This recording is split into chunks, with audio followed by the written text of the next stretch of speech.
All right, you ready to do this? Wait, you said you've made an outline? Yeah. Where that at? It's in the episode outlines folder. Oh. Under season 2. You had that. When's the last time I made an outline? Don't ask me. Season 1, we just kind of spiraled. That's okay. Hi, my name is Laura Mehl. And I'm Nadia Rashan. And you're listening to My Younger Artist.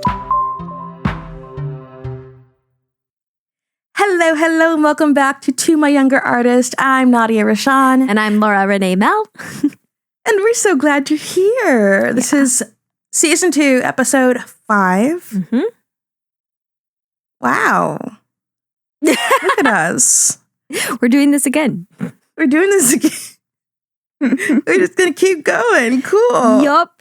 Listen, it's important and we want to share the things. So we're sharing the things. Yeah, we want to share the things. Laura, what's a happy thing that happened in the last 7 days? Oh.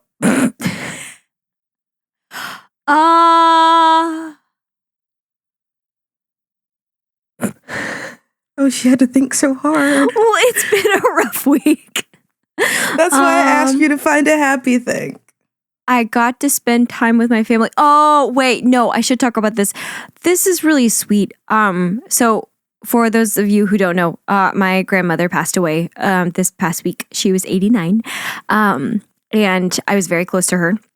And her life is what Moonshine is based off of, like one of her stories. Moonshine is Laura's musical, if you don't know. She wrote it with her brain. Big brain. So that was a lot. And that's why I'm like, I don't know. My car also died. Also found out some stuff about my representation that I should share with Nadia later. You should share with Nadia later. Whoa. Yeah, it's been a lot. I want to know. But one of my students sent me a bouquet of flowers. And two of my students have sent me flowers. One sent me flowers whenever she found out that my grandmother was sick and that we were pretty sure she was going to pass soon. And I don't know about you, but I've never gotten like adult flowers. Like, you know how there's like pretty flowers and you get like a bouquet and then like you put it together yourself or like other stuff. But like when someone just like pops off. Yeah. So both of these bouquets, like one is from Cece and one is from Kenzie / Alexis and Heather. Those are their moms. And they were huge. Like they're like I can't even, like 3 feet wide. Like like big. Whoa. Which is so much and so happy. And one of the things that a lot of people don't know because they're not here when I get flowers is that my cat loves flowers. And she likes to sniff them. So I have to research flowers every time to make sure that they're not like toxic to cats. And let her smell specific ones. Because she will cry. She'll sit at my feet and cry until I take the flowers down to her so she can smell them. So it's really silly, but she got to smell both of the bouquets. She's totally your daughter. Yeah, she's my child. You birthed her. But that was happy. Tell me something happy about your week. Oh, well, I graduated. Finally. You absolutely did. If you listened to last week's episode, it's all about my educational journey. Mm-hmm. But I graduated. That was quite happy. My grandmother got to go to my ceremony. She wasn't going to be able to go, but my grandfather, he's been sick for the last couple of years. And he went back into the hospital and then they moved him to like a rehab facility, which means that Gigi doesn't have to be his caretaker because he's being cared for 24/7. So Gigi got to go out of town with us and she loves a road trip. She's a road tripping gal. And it was my mom, my grandma, and I on the road for like 8 hours. It was wonderful. And then like 5-6 hours and we picked up Dustin from the airport. And drove the rest of the way to Decatur, Illinois. And then Dustin came home with us after graduation, and he was here until yesterday. So he was here for like 5 days, which was nice. Let me tell you, I want to be a mom. I already knew that. But seeing Dustin with my baby niece, who's 9 months, I was like, You said yes. yeah, it was so sweet. Oh. He put her to sleep a couple times. Yeah. Stop, that's cute. Yeah. Good job, Or, like, Dustin. He'd like take her out to the car. Mm-hmm. He'd like carry her car seat. And I'm like, he makes it look so easy. Aww. I come from a family of girls. And so, like, we're all very strong and independent. And, like, we're pretty physically strong. But, like, watching him carry her car seat, I was like, he made that look so easy. Wow. I think I need this in my life. That's cute. I love that. Yeah. Yay. Well, good. I'm glad that was so good. Yeah. Well, you want to get to what today is about? Existential dread. Kind of. I also kind of talked about this in my solo episode. So if you haven't listened to it, it was called Keep Going, which was just like why we keep going. So then I decided to follow this up today by doing an episode called What is the Point? Because of course, when somebody like passes or when somebody is sick or anything like that, like it puts everything into perspective pretty aggressively, I think. Mm-hmm. And sometimes I think it's very easy to, especially in art, be like, I just do this little thing, doo-dah. Like, it doesn't feel... Doo-dah, doo-dah. Exactly. And, I got this video that literally has this little boy on it.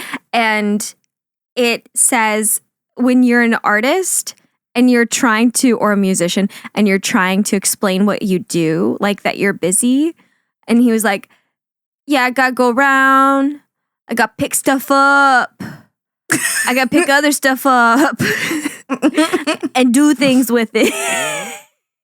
And I was like, I gotta do a podcast and do a self-tape where I stand by myself with a video camera and music plays in the background and I have to sing it. Like, that's really silly. Yeah. But it feels so... It can feel trivial, even though it isn't. So we're going to talk about that today. Do you want to do the word of the week, Nadia? Word of the week. We should do a jingle. That was cute. That could be it. We'll record it. jingle, We'll put some music on it. Put some music behind it. The word of the week is hope. Merriam-Webster Dictionary defines hope as to cherish a desire with anticipation, to want something to happen or be true, to desire with expectation of obtainment or fulfillment, to expect with confidence. I should also let you all know that I hesitated on expectation because I thought that's not what that word said. And I was second guessing if I remember how to read. I'm proud of you. Thank you. You did it. I also am a butt, and I put that in there and said, Nadia, read word of the week. Because normally it's an industry term, but I thought we could like spice it up and open it up to sometimes be stuff, because there's something like something different. Because the idea of something being to expect with confidence, that was the last one in there, but I'm like, first off, to cherish a desire with anticipation, like that's beautiful. And then to expect with confidence, that's something I don't do a lot. So like I wanted to keep that in there because I felt like that was important. So I like that one. Also, I feel like we're running out of industry terms anyway. There probably are more. Yeah. But. And throwback, I think this was an industry term. Guys, that was a cold read. Hey. Thank you. Dad, I love you. All right. Okay, so we have our little bullet points. And the first one is, what does art actually bring? Woof. Whoa. So the most simple is that we know that it brings joy. Right? And especially whenever life is really, really rough. And this is, I think that started during the pandemic for me. I don't know about you, but like there were some days when it was like, what is the point of even joy? Which is like, whoa, Like I know, but that was some dark times, and these are That's heavy. Yeah, for me, similarly dark times. And I was talking with Alex the other day, Alex Parrish, and Hi, Alex. hi, Alex, Love you. love you. He said he was talking about just like everything, because everything is everything, and he's been listening to the Sondheim podcast, which you guys should listen to if you haven't yet. It's about his entire life by his friends, and like how he'll be remembered and stuff. It's really beautiful. But he was like, what is the point if you're not living for joy? Like, what is the point of anything if you're not searching for that in everything that you experience? Like, your happiness, your joy, not selfishly, but in a way that like that is the spice of life and the thing that makes us want to wake up every day and like do the thing. And like when you're not continually putting that in your life in some way, you're going to end up devoid of it at some point. And that's sad. Nobody wants that. Yeah. So it brings you joy, even though that seems silly. Like that is a huge point of being alive. It brings us like perspective, which I think is important, whether it's on your own situation or like someone else's, which allows you to be more, what's the word? Whenever you care about other people's feelings. Empathetic. Thank you. So it allows you to be more empathetic, which means that we have a better society. We'll get to that in a second because that's our next bullet point. It allows us to, what do you think? What does it actually bring? Joy. Well, yes, it brings joy. You said that. I was like, joy brings blah. Art brings community. Ooh, yes. I feel like I've talked about this on the pod. I don't know if I have. I've definitely said this quote before. Quentin Earl Darrington, who played Old Deuteronomy, in Cats. He was most recently Joe Jackson in MJ. Wonderful dude. Love him. When I was probably about like 11 or 12, I was in a class with a Broadway Dreams class with him. And he said that our purpose as artists is to help people and serve people. And then a couple of years later, the whole reason that I decided to go into like acting and theater as a career is because when I was in high school, I did a 1-act play about school shootings. It was called Show and Tell. And oh my gosh. Yeah. And a couple of years before that, there was a school shooting in Omaha. And the high school that happened at was there. And some of those students and staff were in the building when that happened. And at the end of the show, we all stood up and we said we all named whatever school we represented. And the very last school that was said was Millard South High School, Omaha, Nebraska. And there was such a sense of community, not a dry eye in the house. And it's when I realized that like we can help each other feel things, and like provide this like cathartic sense of like you are seen and you are heard and we are with you. Yeah. So that's why I make art, if anyone's wondering. But yeah, art brings community. It made us. We're all like so close. I feel like I'm so close with a lot of people that were in that room, because we had that shared experience. Yeah. I also love that we have like a similar reason for doing art, and I didn't know that until just now. Because like mine is because it makes you remember that you're not alone. You are not alone. How to be not alone. That makes me really happy. Of course, we're best friends. Okay. Sorry, I just yelled. Best friends forever. Yeah, yeah. Oh, those aren't the words. Let's get together. Yeah, yeah, yeah. I like it. I like that it's changed. Yeah. So that's just some reasons that art like is important because it brings stuff. But so let's talk about how that like changes the world immediately or otherwise. So if we go back to joy, because we talked about that, I think first off, immediately it changes your own everyday life. So let's say that you're going through depression. We have to sing about that because we've both experienced that. The importance of not feeling trapped in that or having something that helps you move through that, I think is huge. Yeah. Ooh, I got the chills. Yeah. Because it's so easy to get trapped in that and just cycle versus like enjoying every single day that you're alive and being like, yay, I'm happy to be awake this morning. Like, that's a huge statement. Mm-hmm. And I don't think that you realize that until you get older. Maybe you would realize it when you're younger. I hope you haven't realized that if you're younger. Because woof. Or maybe it's good and you figure out how to move through it really quickly. That would be awesome. While you still have a support system in place. I would love that for you. But joy does that for you. With the world, I think when you can share that with somebody else, that's huge. Because you could easily just go through your day and be like, just spewing negativity to everyone you come into contact with. And first off, that would suck. Second off, like suck? That's a simple solution to just moving through the day. And because you can just be like, I don't care. But why would you want to do that to other people and exist in a world like that? Yeah.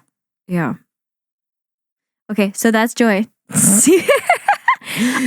was the second thing? You brought up empathy. Oh, that kind of also still. I was going to say, if we could live in a more empathetic and sympathetic society, the world would be a much better place because we would have an understanding of each other's feelings and emotions. Wars have been fought over very small things. Yep. Or for no reason at all. Yes. And lives could be saved, you know? But also like in terms, like, because I said lives can be saved, on what feels like a smaller scale, going back to depression and anxiety, like feeling seen and knowing that people understand what you're feeling. Because I know that sometimes I feel like I can't put why I feel anxious into words. I can't put why being in a big, massive crowd makes me feel like I'm going to die. I can't put that into words a lot of times. And so if someone could just like feel my emotions and know what I felt, it'd make life so much easier. And I think that's what art has the opportunity to do. Yeah. Because a lot of times it feels that like, if I can't say this out loud, I can dance it. I can do an interpretive dance of how I'm feeling, or I can write it down, or I can sing a song about it. It's different than just speaking my words out loud. Absolutely. Yeah. Oh, I love that. And then our last one, which was community. Not to be not alone. If you haven't heard that song, it's from Maybe Happy Ending, and you need to go listen to it. One of my students, Erin, sings it, and it makes me cry every time. Yeah. So, well, we're bringing people together, which means that we probably can actually affect change if we're brought together. That's great. We are causing connection, like you were talking about with empathy and stuff, like seeing and feeling like you're a part of something, because it's so easy it's so easy now to feel like separate and singular in a way that's not positive. Yeah. It's like even in like the digital age that we live in, you can have 100,000 followers on TikTok and still feel alone. Yep. You know? 100%. Yeah. And even if you're like trying to push yourself into that, like into connecting with people and being like, no, it's okay. There's only so much that you can like convince yourself of, I think. There's also something that somebody pointed out to me the other day. A lot of younger generations are like really loving live performances of things because of the fact that they're actually able to go and connect and feel. And guess what? There are lots of live performances of singing and theater. Oh, we have a Cass on the move. Just so everyone knows. This is what my right hand has been doing, is petting her so she won't run. But I think she's going to leave us. Oh, here she goes. She has departed. Casserole also needs a jingle. Yeah. Yeah. For whenever she pops up. It's rare. For some reason, whenever I record, she's usually not here. But during lessons, she's like, hello, what are we singing? I love it. She's like, I'm ready for my lesson. Mm-hmm. La, la, la. Exactly. Meow. Yes. Yeah. So it's really beautiful that we can like bring people together with art of all ages also, because different things touch different people differently, duh. But I feel like that we don't take that into account often, because you might love a show for one reason and somebody might love it for a completely different reason in a really beautiful way. And you're still going to love the same show, and you're going to get to learn more about each other and about each other's experiences and be like, oh my God, I never even thought of that. That's beautiful. I love that. Yeah. And also, like, I feel like as an actor, I feel like I make like connections with audience members that I wouldn't have even thought of. We've never met face to face, but like you saw this thing that I did and you felt something, and that makes me feel this because my intention was for you to feel that, you know. When I was doing Romeo and Juliet, towards the end of the run, a patron saw the show, and then like a couple of days later, she dropped off a plant to the theater for me with the sweetest card ever. And I was like, you gave me a living thing because you liked my performance. Like, that is, like, I love getting flowers, but like flowers are dead. Flowers have there's no connection. There's a limited time. Yeah. Yeah, that's fair. I named the plant Juliet, and sadly she did not survive. She didn't live long after making it back to Omaha. That's too much of a shock. It was a shock. And I thought naming her Juliet would be fitting because, you know. I love you. And all my plants are named after Shakespeare characters because I'm a nerd. I love that. I need to name my plants. I don't name my plants. I name my cars. They all have P names. This is Desdemona. And Desdemona. I love that for Desdemona. That's cute. she's in a glass thing. If you're not watching on YouTube, what are you doing? Start watching on YouTube.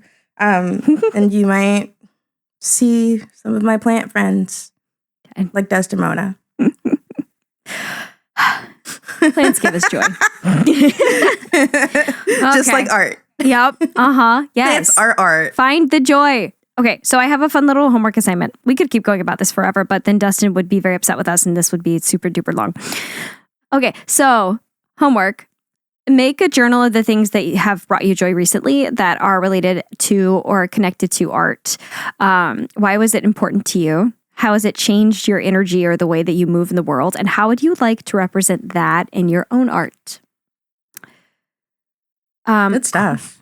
Yeah, I like that. It's like a thankfulness journal or a gratefulness journal, but like different. Yeah. Would you like to do the quote? The quote: if you can't fly, then run. If you can't run, then walk. If you can't walk, then crawl. But whatever you do, you have to keep moving forward. Dr. Martin Luther King Jr. Just saying. I love that. Dr. King. Yep. And it also Everyone needs a jingle. I had all the jingles today. I had a like New Year's resolution a couple years ago that was like something is better than nothing. And my mom judged me for it. Because she was like, that's so sad. And I was like, no, it's not. Like, Because It's not. this is that, but in a much more eloquent way. Because of course he did it eloquently. But that's so real. Okay. Follow us on social media. Instagram at @ToMyYoungerArtistPod. Yay. And then, and oh, sorry, you go for it. I want to hear you talk. Tune in this coming week for my solo episode, and go back and listen to Nadia's if you haven't already. She's talking about being a graduate. Yeah. If you're not watching on YouTube, you're gonna miss this. Oh. It says Millikan University. Yeah, it's it does. My diploma case. And on the top, there's a beautiful sketch of the university and then where the diploma goes. Because if you don't know, when you graduate, most of the time you don't get your diploma right away. Yeah. Because they still have to like certify that they have to go through your transcript to make sure you have all of the credits you need. And then they send it like a month or two later. So there's this little certificate that says, congratulations and well done. And then in small print, it's like, this is not your diploma. Your diploma will come eventually. Be patient. And that's for any school. Any school. Yeah. Signed Millikan University. Go Big Blue. Woo. Yeah. All right. Thanks for listening, guys. Thanks for being a part of Young Artist Club. Follow us on Instagram, like Laura said. If you don't... Anyway, make some art. Find some joy. Keep going. And as summer is rolling around, I don't know about Laura because her studio is super full all the time. But if you are looking to get into your acting bag this summer, book a lesson. Yeah. My studio is open right now. Yay! Yay. All right. Peace. Love you. Bye. Love you. Bye. This episode of the To My Younger Artist podcast was co-hosted by Nadia Rashawn and Laura Renee Mehl, with music by Laura Renee Mehl and all edits done by Dustin Ciano. Thanks for listening.